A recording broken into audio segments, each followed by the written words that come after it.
And our last reader literally is the blockbuster girl today. From displaying her acting chops on every platform, digitally or on celluloid, to making the most perfect, beautiful celluloid face on screen as well as a bride. She made her husband wait, but she was here on time. Please welcome the gorgeous Kiara.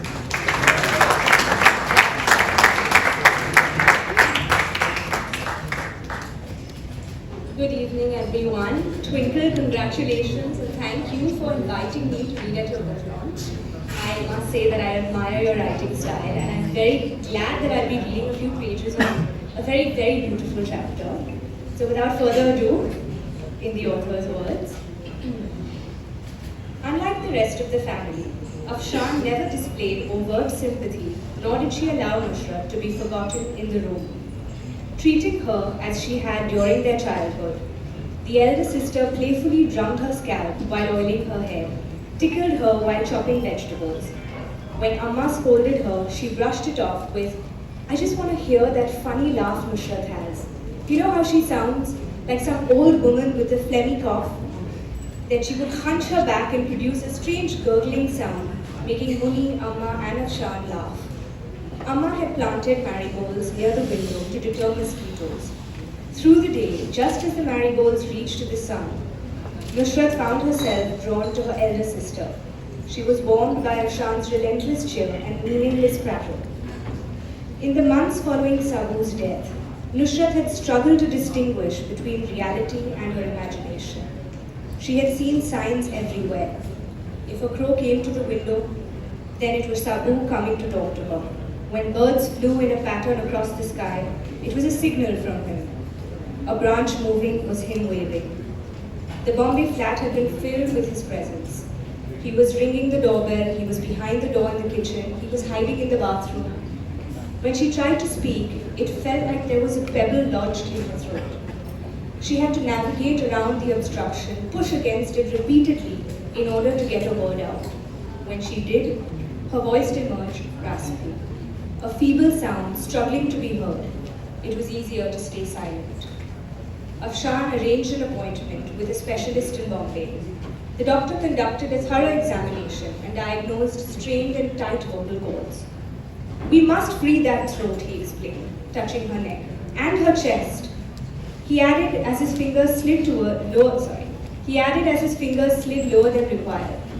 Nusrat was given vocal exercises to stretch her throat muscles, and she managed to produce a few feeble sounds.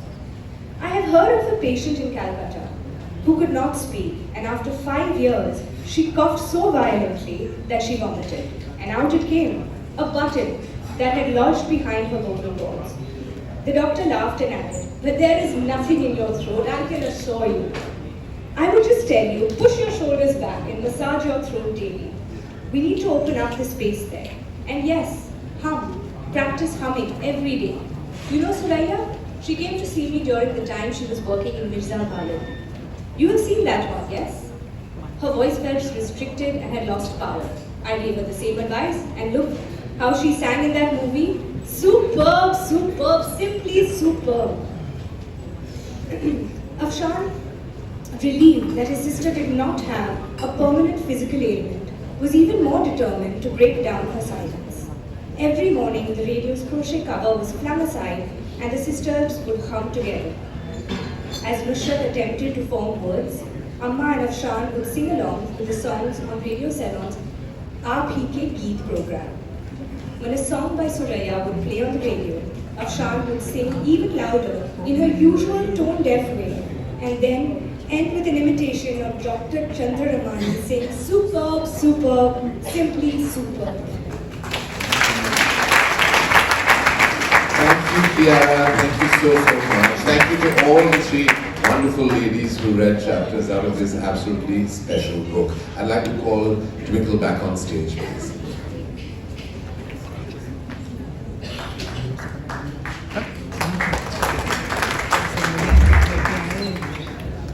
All right, ladies and gentlemen, this is the time of evening where we put her on the spot. We have questions from the house. We're happy to take them. We'd appreciate it if they were related to her and her book. Okay, thank you. Yes, just as a disclaimer before. Yes.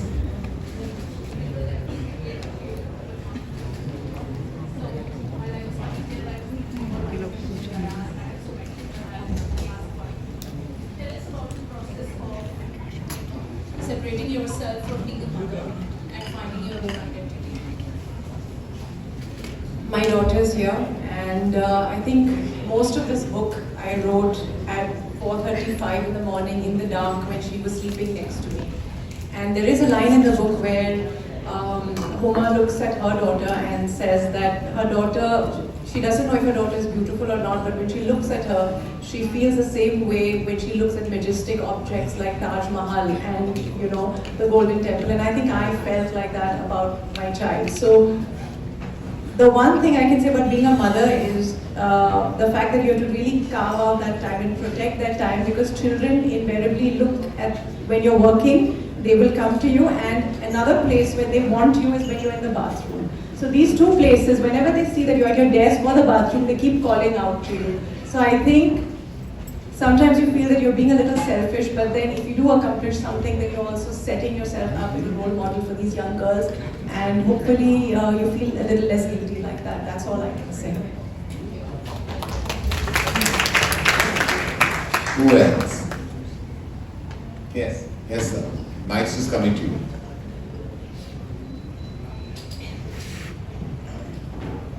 Hello ma'am. Am I audible? Yeah. Hi. My name is Amandeep and I'm a writer. So as a writer to the another writer, I wanted to ask, we all tend to hide a lot of our secrets in things that we write. So is there any secret that you've hidden in this book which you might not have talked about to anyone? And so I think I'm going to tell you now. Maybe where it is so that you can try using it. I mean, definitely your stories will have the truth. But the truth, I would say, in a very simple analogy, is like a potato. You can make aloo jeera, you can make French fries, but the chemical composition of that truth does not change. So is the truth present in my stories? Yes. Will you be able to recognize it? No, and I'm not going to tell you which parts are true, obviously. Otherwise, I would have written a memoir. And my mother would have killed me. That's another reason. Thank you. Thank you, sir. Yes, Karan. Mike coming right up.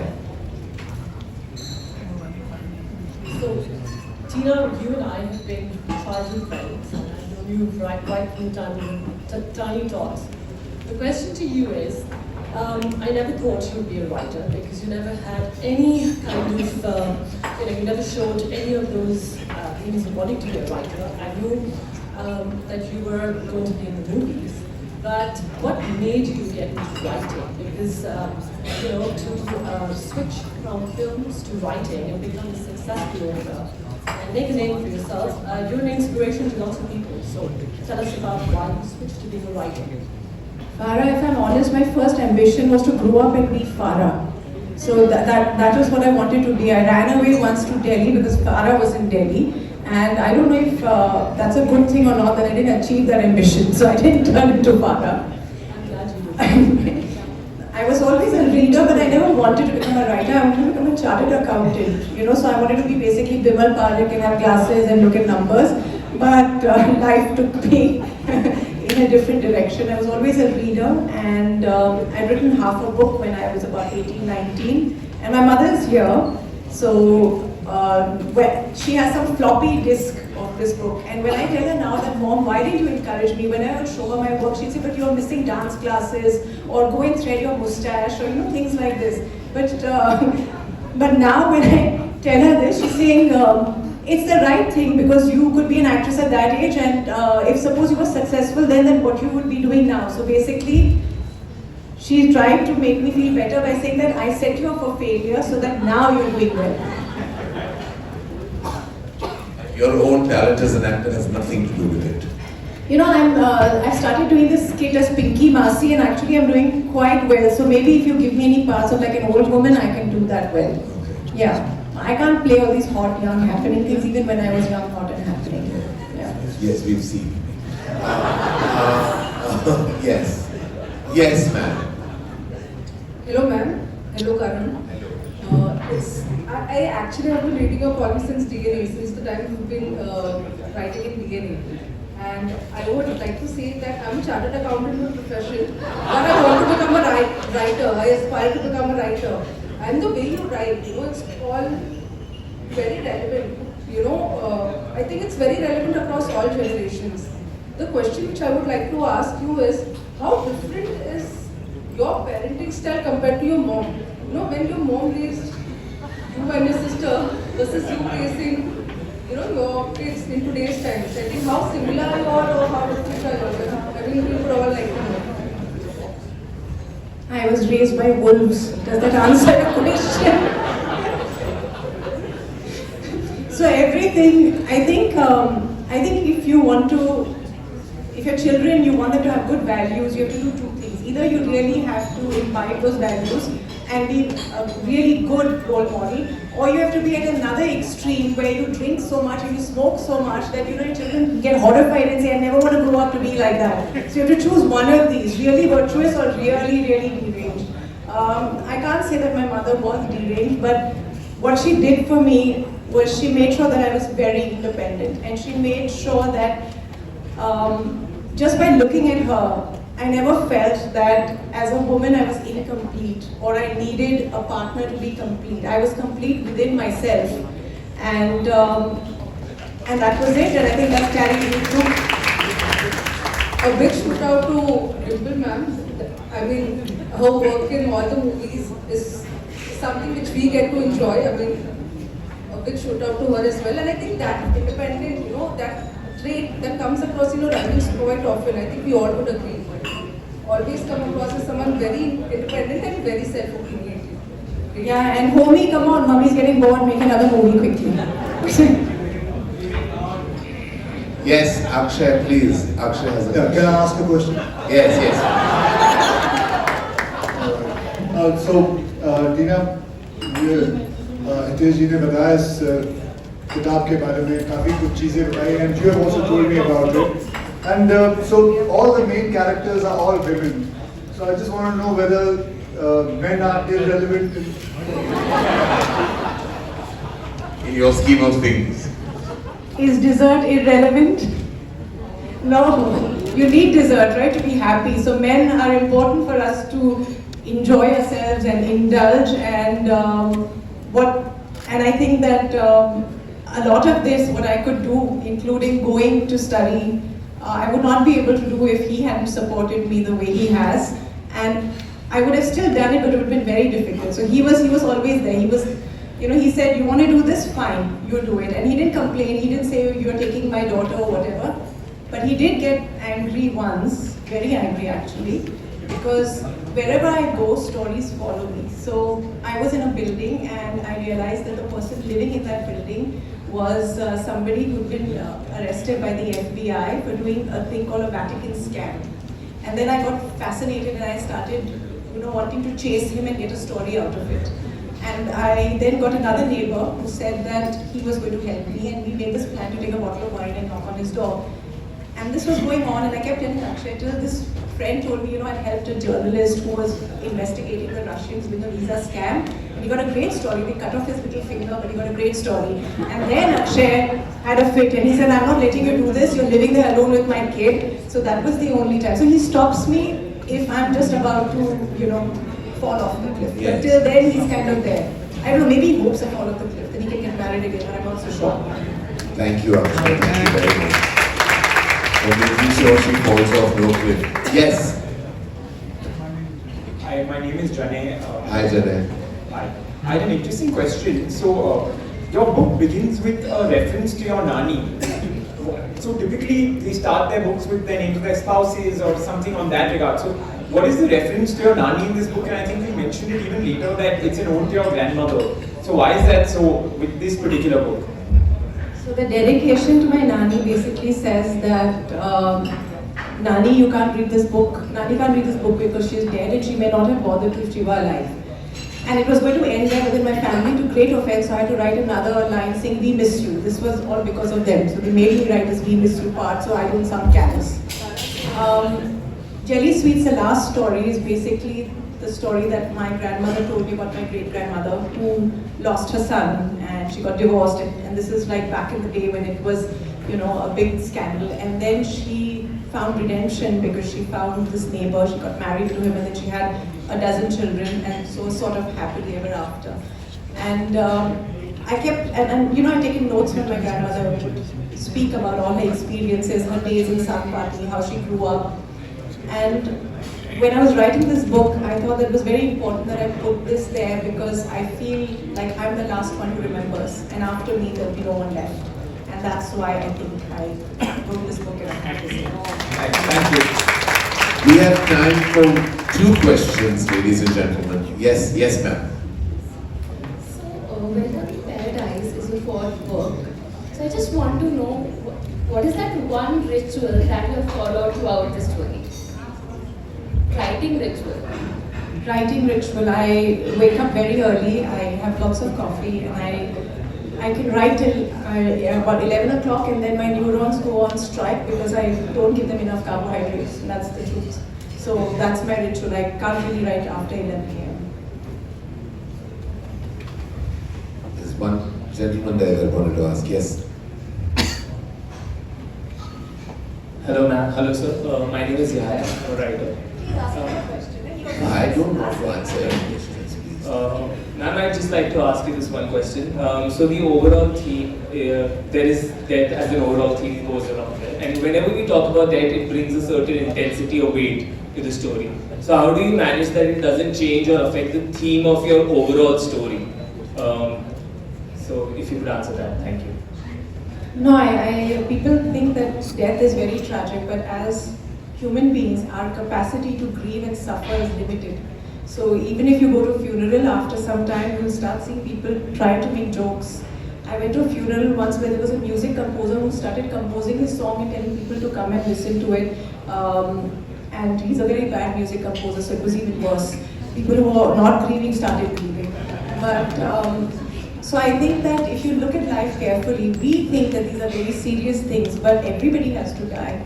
And we all have to grieve, and it's part of life, joy and grief. So you just take it in your stride and you take it in your stories in the same way, balance it. Wonderful. One, the last question here. To the lady in blue. Yeah, aage, please. Oh, we can hear you. Hi, Tina. Oh, sorry, we're just gonna finish with that. Now that you stood up, go ahead. We'll come right back. So Tina, first, I've read all your books, yeah. Well, I'm almost through with this one, and I've actually, we've spoken a lot about when you were starting to write your first book and so on, and so you've really evolved as a writer, and you've gone from funny to deep to even like Bordering on the Dark, and I think this one which I'm reading currently. So where do you see yourself going from here? What's next? What's next for you? Why am I starting to feel like I'm some iPhone and iPhone version 13 and then your iPhone version 14? I don't know, I just keep going down this path. I'm curious about the world, I'm curious about how things work. My husband keeps telling me, why do you keep asking why about everything? But that's my nature, and I guess till I don't answer all these questions, I'll keep writing. As you must. Thank you, ma'am. And the last question. So I just want to ask, I'm very curious to know, how did you develop such a sharp and amazing sense of humor? And for aspiring writers, do you have any tips on how we can develop this wit? You have to hang out with Karan. He's my guru, and then everything comes easily. Yeah. He's the master of wit. He's actually much funnier than I am. He's spontaneous, and yeah, I admire him. I look up to him. I copy everything he does. And see, he was wearing grey, so I bought it. On that note, thank you, ladies and gentlemen, and give it up to Twinkle.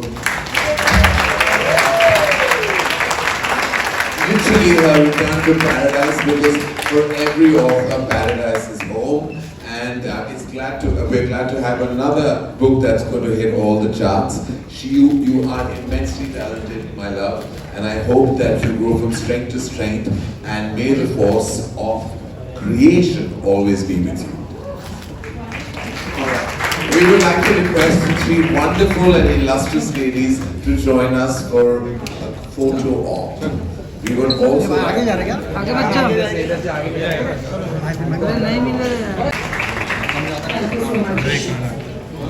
May I now invite Mr. Karan to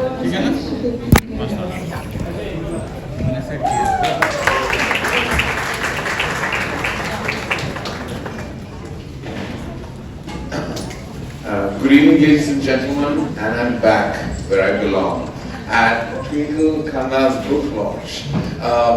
What do I say about Twinkle? I mean, there's so much I have to say. I don't know why I'm calling her Twinkle, because there is an unusual fact that her real name is Twinkle, but her pet name is Tina. We won't go there because Twinkle is invariably the pet name that people go by, all the ones that exist in this world. I love her, known her ever since I can remember. She's an actor, though she claims she's not. She is gorgeous, though she claims she's not. Though I did walk into a room where she was blow drying her hair and touching up her makeup, and I told her to kind of down the rouge a bit because she got carried away. It's her book launch, it's her day, why not? She is the most read columnist, which is so fantastic. She's the highest selling female author in this country, and that is no mean feat.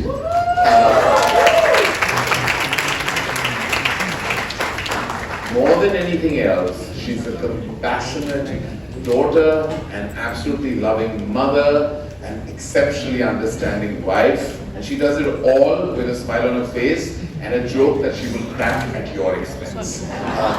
All of this is true, and I have been at the end of that, and the receiving end of those jokes.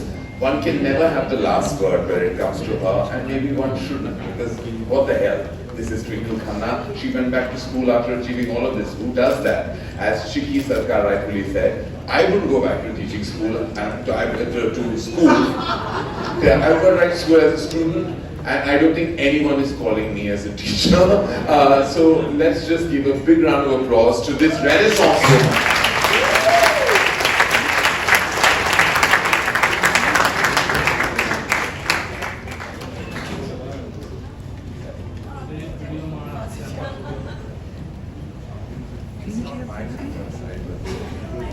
Some sacrifices are worth it, Shabana, you understand. Yes, yes.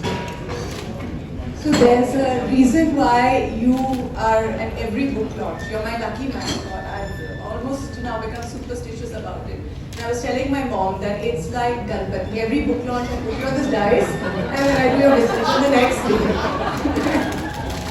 And I think when Vidya and I were sitting backstage, I also said that if you pop it, I'm going to have your picture at my 12th or 15th book launch, because that's the much faith I have in you. Just make sure you're wearing the right clothes when that happens, because you will be judged. Oh my God. And make sure it doesn't look like the D-Decor fabric hair couch. I've just done some endorsements. 1 second, Simone is here and she's taking grave offense at this D-Decor fabric. I'm actually promoting it. I've even done it on my show. But listen, it's an absolute pleasure and honor to interview you because you know. Yeah, I mean, I have to say these things. It's your launch. I have to be nice to you. Conversations with you are like welcome to paradise anyway. You don't know if you're in hell or you're in heaven, and you just. That's pretty much sounds like most people's marriages. but welcome to paradise is now touted to be a juggernaut success. It is so different from everything you've done. We'll get to that later. But first things first, something I'm genuinely curious about. You went back to school. What prompted you? What made this happen? What was the experience like? I think I partly went back to university because I was approaching 50. And I've always said this, that age is definitely a mathematical problem, but it is not a sum of division where you're reduced to what, a fraction of what you were. It could be a multiplication sum if you grow. Now, I have no understanding of what you just said. Math was not my strong suit, but like, did you just make sense? Big lie. That's a big lie, because you told me that you were a school topper. It's just that you don't look like any sort of topper. You look like a bottom. No, sorry, we can't make a joke. You just made it. I didn't make it. I stopped. Go back to the sum of some parts that you were talking about. I don't know what it meant, but anyway. It meant that you have to keep growing, and at this age, as we're very well aware, the easiest way is to grow horizontally. So I'm trying to grow in different ways and not just horizontally. All right. अब आया समझ में? बिल्कुल। अच्छा ठीक है। तो इसका ये मतलब था कि you wanted to kind of expand your repertoire of knowledge, information, and spread all of that after you're done. That was even more boring than what I was originally saying. Okay. But okay, let's go on. Yes, sir. But the thing is, what you're not telling us, and what I will share with everyone here, is that you beat the ass out of everyone there. Like you did so fantastic. You were distinction, superior distinction, whatever they call it. You were the topper. You were the school topper. Exceptional distinction. Yes, that also happened. But do you feel it enriched you as an author? No, but I definitely think that you've been casting all the wrong people in Student of the Year. You should have cast me. I'm the Student of the Year. And you just keep making all these random people in. You fit the tag. You are also from the school of nepotism. Very happily, you actually tick so many boxes. And let's not go back to the time when I did try and cast you and was rejected very heartbreakingly. But anyway, you paved the way. Go back to the time when actually you were in love with me because my testosterone was 11 and I thought I was a man. I didn't have a penis, but I always had the balls and you were in love with me. You want to go back to that? I can see Shabana ji dwindling in her seat into like shock, despair and horror. And not just that, next to her is a very worried Vidya and an absolutely traumatized Kiara. No, Kiara is traumatized. Yes. I had to change the passage for her this morning. Yes. She said, this is very controversial, I can't read this. But Kiara's controversial meter is really quite low. I wanted many things shock and surprise her. The book, the 4 chapters and 1 novella. I have to say this, this is exceptional writing. And I'm not just saying it because I'm a friend. It's exceptional writing. I'm not saying it because you're my friend. Yeah, but Also because you based Rocky Rani apparently on my marriage. That's what everyone is saying.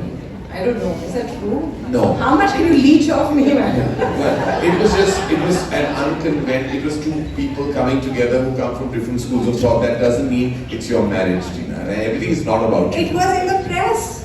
Well, that's You okay. gave an interview. I didn't say these things. Don't go by what I say. So here, what I'm talking about, there is, of course, you touched upon so many themes. Thematically, it is dark, of course.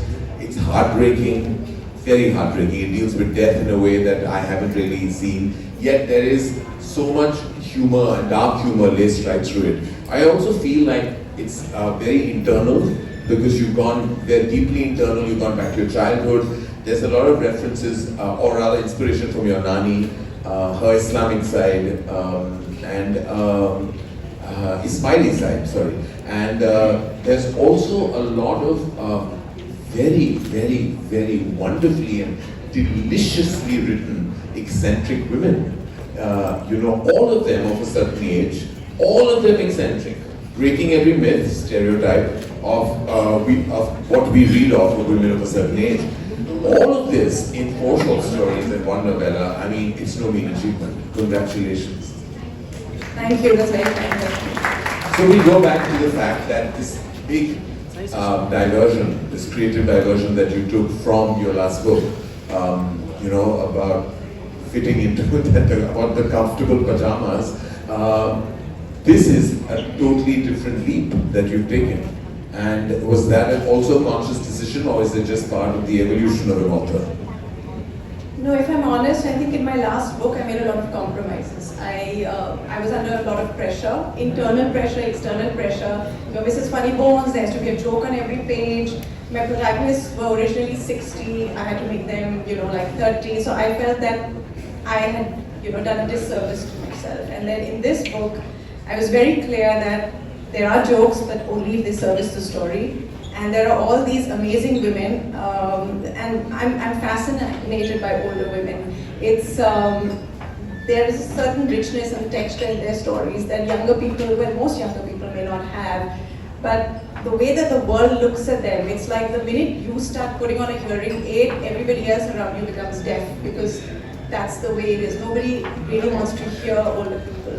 And I know that you're a big advocate of youth. We have discussed this, that how do you stay relevant.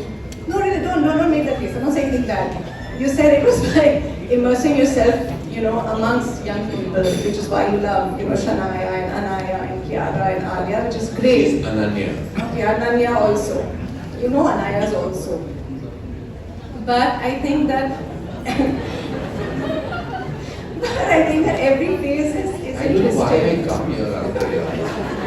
No, but it's a good thing. I don't know why One I second. bother. We had a very long conversation. We were talking about some directors which we can't name, and he said that those are obsolete, they are fossils, and all these awful things about them. And then,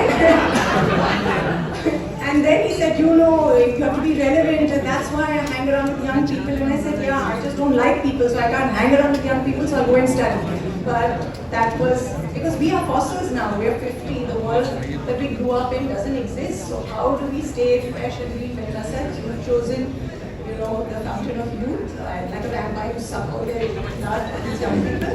And I've tried a more sedate approach.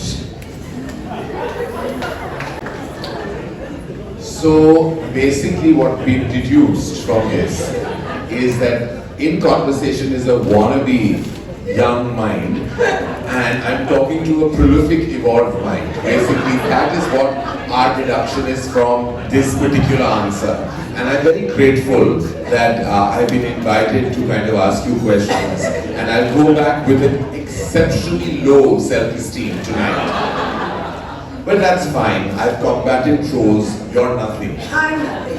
Yeah. And I love you. And this is all coming from how much I love you. But before I love everything about you. I love this Gucci suit. And you love the sound of your own voice. No, but I love you.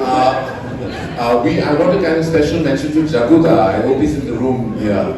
Jaguda, we love you. We always have and always will. And Jaguda, I hope you know that you have a special mention in the book. Yes, and there's a beautiful mention in one of the short stories, and we just wanted to say that to you with all our love and all our heart. So, give all your love to Jackie Shroff, ladies and gentlemen. So we weren't really sure if Jaguda was coming because every time I invited him, he responded with a picture of a plant. So I know the net, but I'm so glad he's here. And yes, he's in the book. He has a cameo. He has a cameo, and which is a really, really great cameo. I know Rakhi Sawant has a small cameo. And you just came today to hear about it on Instagram. All this, of course, so is business money planning to make any kind of, besides your columns? That your recent column is a huge hit online, addressing many important, relevant topics. Really, but the fallout from your show, that was my last problem. Because you call people on your show, then you trap them, and they say silly things, and they get into trouble, and then I write a column defending them. It's an old thing, we've done this many times. Yes. It's all you. You've done it every day. You saved you'll cure cancer one day, I know. Almost. I know you will. I absolutely know you will. I had a train of thought before I sat on this chair, and it's obviously been derailed because of all the absolute pearls of wisdom that are coming my way. Death is a recurring theme in your shorts and in the book. Death is something that we all have our own feelings about. Some fear it, some want it, some are completely traumatized by the idea of losing loved ones. If you're in loneliness post that, you've dealt with death in the most intriguing aspect. Is there something about death that fascinates you? I think it depends on every stage. I'm at a stage where, like a lot of people, our grandparents are gone. One parent is gone, and then you start looking at it and you know that the time that's left ahead is not the same as what you've already crossed. So that kind of stays in your head, and human beings have this delusion, and that's the only way we survive, that we pretend we're immortal and the people we love are immortal, but when you really face that fact, what do you do? So I have a story in this about a woman who's 86 who wants to avail of euthanasia, and how that entire sort of psychological journey takes place. And what's interesting in that story is that she sends it to a judge, and she tells him also to do the same thing. Yeah, she sends it to the Chief Justice actually. She was going to send it to the President of India, but then we have a lawyer friend sitting there who said, can you not write this and just make it Chief Justice? So I said, okay, fine. There he is in the back. Yeah, but you already said what your lawyer told you not to say. He's not my lawyer. Yeah, okay. I don't know, one of us is going to get into trouble at the end of this interaction, and I hope it's not me, because it invariably is. No, so this book, today where it stands, and where you're at, you've written this book, you live between two cities, you educated yourself at this age and stage, you're writing your columns, and now what is the next plan? Now, I don't know actually. So I say these things and then sometimes they happen. I've been saying I want to study. I used to take Kiara to this education counselor and I used to keep saying I want to go back to university, I want to go back to university. And he teased me and he said, this is the time to look after your children. And I said, listen, that's really misogynistic. I'm going to put it in a column, and then he started laughing. But he did help me get back to university. So I say things and then, they kind of happen. And I think for the last 2-3 years, I've been saying I want to become health minister. So I don't know whether that's going to happen. But I'm just going to keep repeating it again and again. And then maybe, who knows, it may just happen. Well, you manifest it, it will happen. It will happen. Alright, that was lovely. I have some quick questions to ask you, which you can give very quick answers to. Hopefully they will be. What do you prefer, Twinkle? Best-selling author or critically acclaimed one with no sales at all? I want to be Karan with my own show, Coffee with Karan, where I make so much money and I also go to people's birthday parties and they give me a crop for that. I want to be that person. Are you speaking to my agency by any chance? And are they divulging details that they're not supposed to? And what do you mean? I've been invited to various events to play rapid fire, even at a children's party, not just and I have accepted that invite. I think that's really good. My husband says that he'll go for anything as well, including mundans. Yeah. No, we think, the husband and I think alike. I've been to a child's birthday party, but the child was, lo and behold, 2 years old. So there was not much of an interaction I really could have had, but I was there. But thematically in your book, and I'm only saying it because of that, this is not a dark question. Death by euthanasia when you think like you're done, or by natural forces?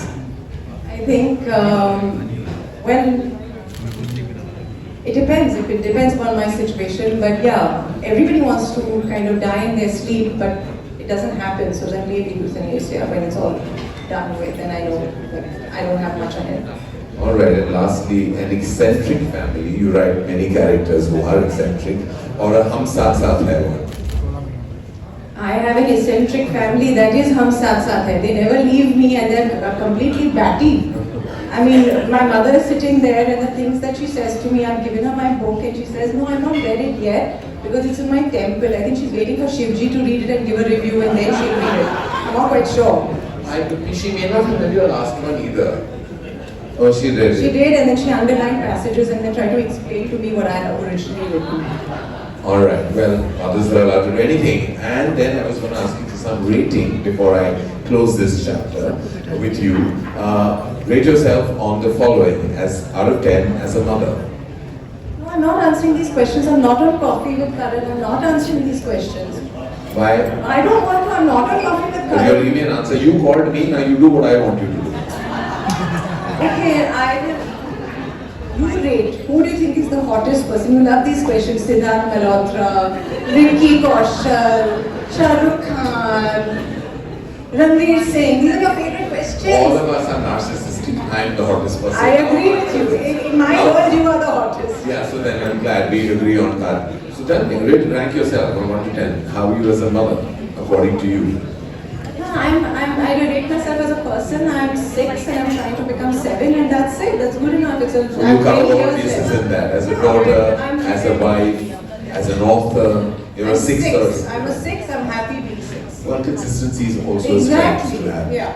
It was an You absolute. can now call the readers. It was an absolute. Let me complete. It was an absolute displeasure being in conversation with you. I hope never to repeat this mistake again. You have to come again. I also hope your book really sells like hot cakes, which I know it's going to. I hope it's going to top every chart. I say this with my love, with lots of love from the bottom of my heart. I ain't interviewing you again after this. You have to come back. Unless you pop it, then we have that picture. But don't. Just wait, please. Never go on, I'm going to tell my mother. Can you call the readers? I will. I'm good. Okay. Thank you. Would you like to leave but before that?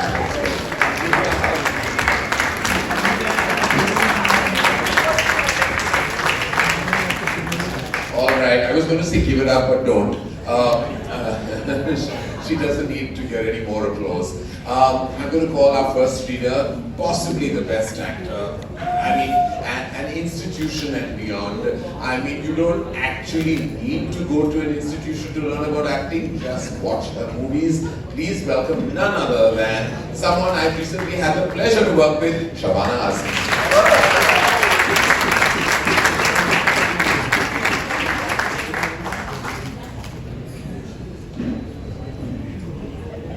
Okay, so I have the pleasure of being the first reader today, and it's a gem, like all things Twinkle. In one corner of Kumar's living room, uncles, aunts, cousins are debating over what to do with Amma's body. This is not a traditional approach, but her religious legacy is not what they consider regular either. Amma was born into an Ismaili Muslim family. Kumar's father, who loved his sweet dal and his puja mom with silver idols that he polished every week, agreed to a conversion ceremony to placate Amma's parents. He was a funny man, her father. On Tuesdays he would go to the temple, and on Fridays he accompanied Amma to the Jamathan. To the people who questioned his all-encompassing belief, he said, religion is like a tree. It doesn't matter which side you choose to sleep under, they all provide shade. Kumar remembers asking him, Daddy, tell the truth. You copied this tree bit from your Osho book, right? Like me, my dialogues are also original. He had replied to Gujarati. When he passed away, he was cremated at the Shivaji Park cemetery, just as he had wished, and without any of the fuss accompanying her mother's funeral. In the noisy living room, the extended family has divided itself into two fractions. Team Crematorium, led by Padma Ben, Kumar's father's sister, claims that like Kumar's father, Amma must also be cremated. Team Cemetery includes the relatives from Amma's side. They argue that since she has spent her entire life following this mild faith, she should be buried. Murad, Amma's geriatric nephew, was holding court. He had once locked up his mother in a flat because she would not sign some legal documents. Each day he would load a basket with lunch and dinner from his apartment to his mother's bedroom window, a floor below. When Uma heard about this incident, she told Amma, "This is terrible on Murad's part. He could have at least sent her breakfast too." Amma had looked at Uma with a blank expression on her face before letting out a guttural laugh. Good joke, Uma, she recalls her mother saying. People don't remember commonplace things. They remember first times and rare occasions. Amma's compliments were seldom tossed in Uma's direction. She watches them bicker, Padma Ben and Murad. Burn, bury. Burn, bury. Two words that differ by a single letter. She looks at her brother sitting beside Amma's body, ignoring the cacophony. She forgot about the dupatta. Sara, does that girl ever listen? Uma gets back on her feet and goes to her room. Sara and Saurabh are playing a game on Uma's iPad. Sara, what is wrong with you? I asked you to get that dupatta out. Your cupboard is locked, her daughter says. What am I supposed to do? Break it down? Thank you. Thank you so much, Shabana. Thank you so very much for doing that. Thank you. Our next reader has broken every stereotype, every myth, led at the box office like no one else on her own mind, emerged as one of our finest actors and continues to score on every platform, digitally and on celluloid. She's just an absolute delight and a pleasure to watch. I'm a big fan. Please welcome Vidya.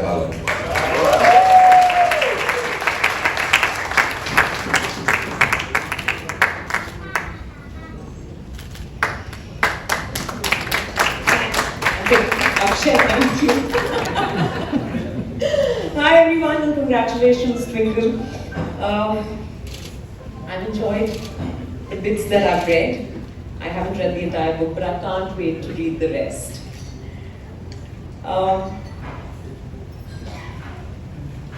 After Pippi got married, there was a period of 20 odd years when they didn't see each other. She met him again at her Aunt Kusum's funeral. A somber occasion shadowed by the aftermath of emergency and Indira Gandhi's recent electoral defeat. Her father would have been devastated. Nehru had been his idol. Her father had bought their first radio when a neighbor had told him that Nehru's speech as the first Prime Minister of India would be broadcast live close to midnight on 14th August. Funny tricks her mind played these days. It wandered like a dog let off the leash, sniffing out and chewing on whatever it found. Desiccated corn cobs and dead birds, Nehru, Pippi, her father, Indira. Like how Pippi had come to offer condolences. They were both in their 40s by then. There was a softness to the edge of his chin, the line of his shoulders. He looked prosperous and content as he stood amidst a group of men, all in white kurtas. He looked in her direction, distantly at first, and then his eyes steadied as he recognized her. It was a hushed conversation, Pippi keeping his voice down like the others in the room. Questions, the kind you ask acquaintances about jobs and relatives. Then he asked if she still lived on Tilak Road. She told him that after her father had passed away, she had taken a teaching job at a boarding school in Panchgani. She would be in Bombay for the summer break and then would return to Panchgani. He said work brought him to Bombay often and asked if he could come and have tea with her the following Tuesday. He arrived 2 hours late, with the air of conviviality that he always carried with him. The train had been delayed, he said, offering her a newspaper-wrapped package as an apology. It was the first time he brought her vada pav from the station, a tradition that would last for over 4 decades.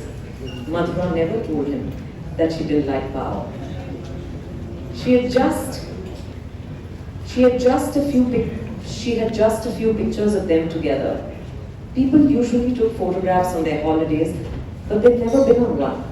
It had largely been the two of them, spending time at her flat and occasionally going for long drives into the race course. Perhaps she wasn't as comfortable as Pippi about lying to people about their relationship, or she'd simply been content. But over the years, Madhura slowly cut herself off from neighbors and friends. Her life had revolved around her students and classes, and during the holidays, Pippi. When she retired from teaching, it had only been Pippi. Her fingers were twitching again, as if she were trying to fan herself with the Polaroid she had picked up from the bed. It had been taken on her 50th birthday. Her hair was in a bun, with a rose tucked incongruously behind her ear. Pippi, with his characteristic smile that didn't curve at the ends, but lit up his face in a horizontal line, sat opposite her, his grey hair pushed away from his broad forehead. Even by Pippi's standard, it was an extravagant meal at Shroff Hotel's revolving restaurant. The restaurant rotated on a conveyor belt, a carousel where tables and chairs laden with Chinese dishes replaced rocking horses. They dined it, Pippi and her. The restaurant took exactly 36 minutes to complete a circuit. Madhura was used to roadside eateries where food was placed on large steel plates and napkins were a rarity. She only ordered one dish, vegetable spring rolls, partly because the rotating motion of the restaurant made her stomach feel queasy, and also because of the extravagant prices printed on the menu. She felt out of place in her plain sari and Kolhapuri sandals, sitting beside the wealthy and famous in their printed chiffons. When she told Pippi this, he plucked a rose from the bud vase on their table. He broke the stem and tucked the flower into her hair. He told her she looked like the famous Doordarshan newsreader, Salma Sultan. Among the waiters carrying platters of chicken Manchurian and American chop suey, a photographer with a Polaroid camera stopped at tables and offered to take pictures of the guests. Pippi called out to him. "Take a nice picture of us," he said, and then in a louder voice, as if he thought he owed the man an explanation, as well as anyone else watching them, he added, "It's my cousin's birthday." He told her that the first revolving restaurant was not this one in Bombay, as the newspapers claim, but in his Surat. However, the food is better here, he added. Madhura wondered if he had gone there with his wife, if he had tucked roses into her hair too. In the beginning, there had been guilt and even a sense of shame about his marital status. She didn't know if it had disappeared over time or she had just blocked it out. She once asked Pippi if anyone questioned him about their relationship. He hesitated at first and then said, my son brought it up. Now don't feel bad, but I had to say these things.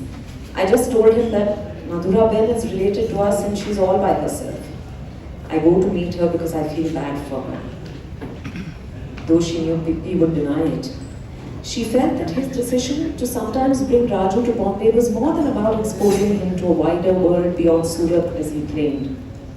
It was also calculated to deflect any suspicions his family, especially his wife Malti, may have had. Pippi rarely mentioned his wife or spoke. Pippi rarely mentioned his wife or spoke about his life in Surat. In a way, living in two different cities made it easier, not just for Pippi, but for her as well. She could pretend that when he left her flat, he simply disappeared into the ether. Sea Rock Hotel was gone. It never recovered from the terrorist blast of 1993. It stood there, an empty shell, shattered glass panes facing the sea, the facade crumbling away until it was razed to the ground 2 decades later. Thank you.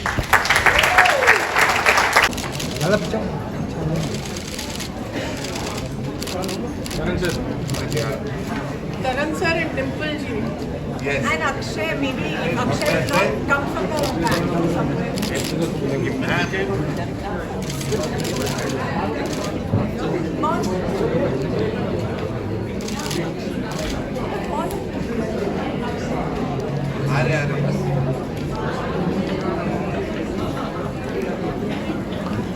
दोनों ज़्यादा पीछे Akshay, please grace the stage. Yeah, Akshay was trying to trick me with that question, really. थोड़ा पीछे आ जाओ पीछे आ जाओ पीछे Everyone center.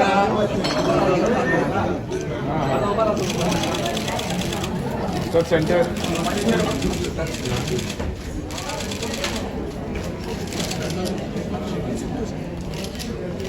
Akshay, आप नहीं.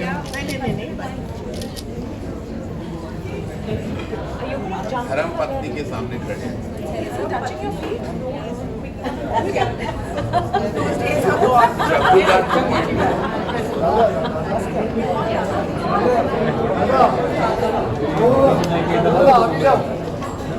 Please.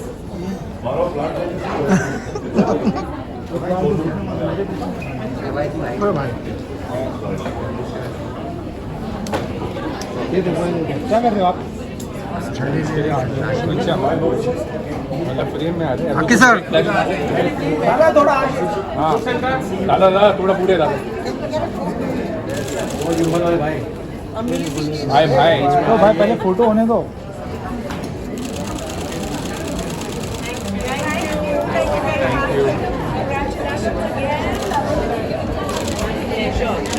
Yes, I will.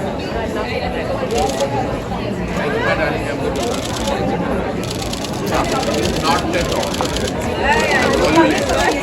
That's right. See you. Thank you so much. She's getting non-confident. Should have. It would have been great fun. And the person that's based on is sitting here at the back, one of my friends. This I want to know. I thought you'd be